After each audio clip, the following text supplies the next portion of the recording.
আসসালামু আলাইকুম প্রিয় দর্শক। বহুল প্রতীক্ষিত ত্রয়োদশ জাতীয় সংসদ নির্বাচন হওয়ার পরে বাংলাদেশের জাতীয়তাবাদী দল বিএনপি সরকার গঠন করছে এবং বর্তমান বাংলাদেশের প্রধানমন্ত্রী জনাব তারেক রহমান। কেন আমি জনাব তারেক রহমান এবং বিএনপি নিয়ে কথা বলছি?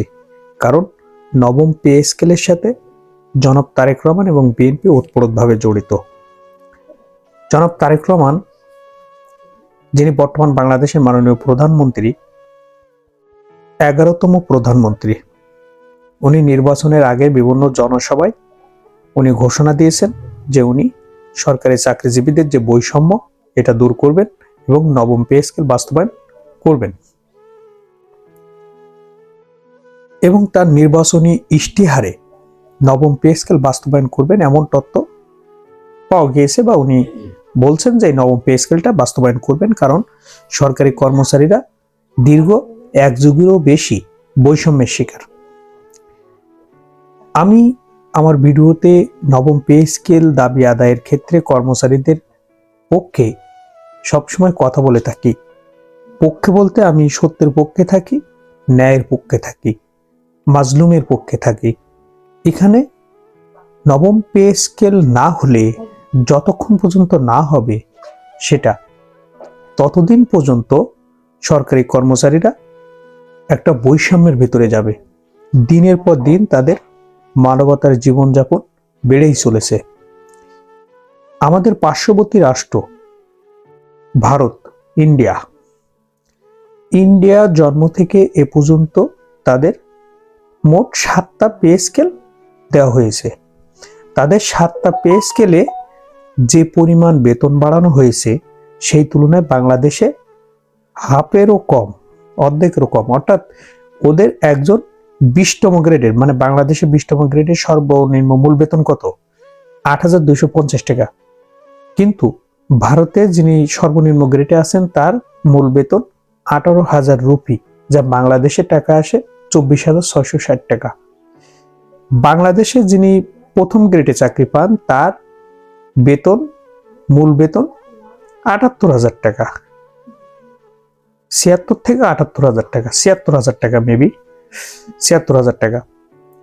কিন্তু ভারতে যিনি এক গ্রেডে চাকরি করেন তার মূল বেতন 2.5 লাখ রুপি। এর ভিতরে ভারতে আবার দাবি উঠেছে অষ্টম পে স্কেল বাস্তবায়নের জন্য। সেখানে বাংলাদেশের নবম পে স্কেল বাস্তবায়নের জন্য দাবি উঠেছে।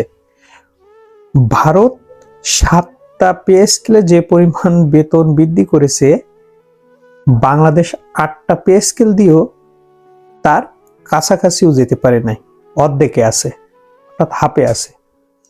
এখন বাংলাদেশের বর্তমান প্রধানমন্ত্রী জনাব তারেক রহমান, ওনার কাছে সরকারি কর্মচারীরা যে আবেদন জানিয়েছেন, নিবেদন জানিয়েছেন, তাদের যে মানবতার জীবন, তাদের যে বৈষম্যের শিকার, এই বিষয়টা উনি উপলব্ধি করতে পেরেছেন।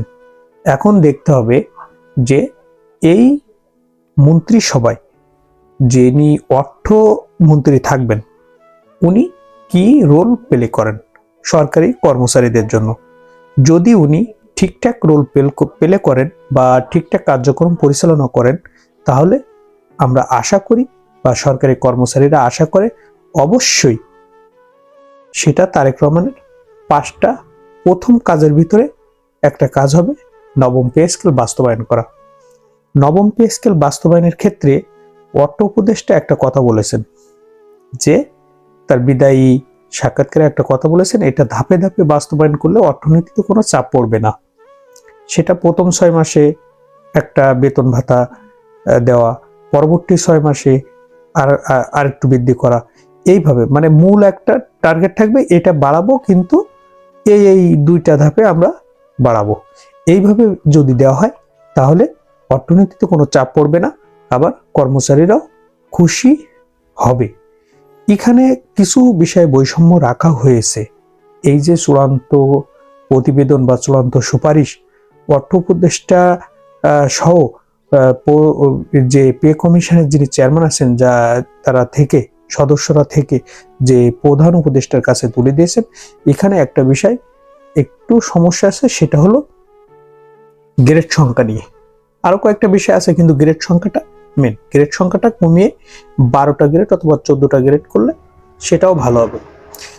তো এই সরকার অর্থাৎ বিএনপি সরকার, মাননীয় প্রধানমন্ত্রী জনাব তারেক রহমানের কাছে একটাই দাবি থাকবে যে তিনি প্রথম যে কাজগুলো করবেন সেই সিরিয়ালে অবশ্যই যেন কর্মচারীদের এই দুঃখ দুর্দশা লাঘব হয়। তো এই আশা রেখে এখানে শেষ করছি। ভালো থাকবেন। আসসালামু আলাইকুম।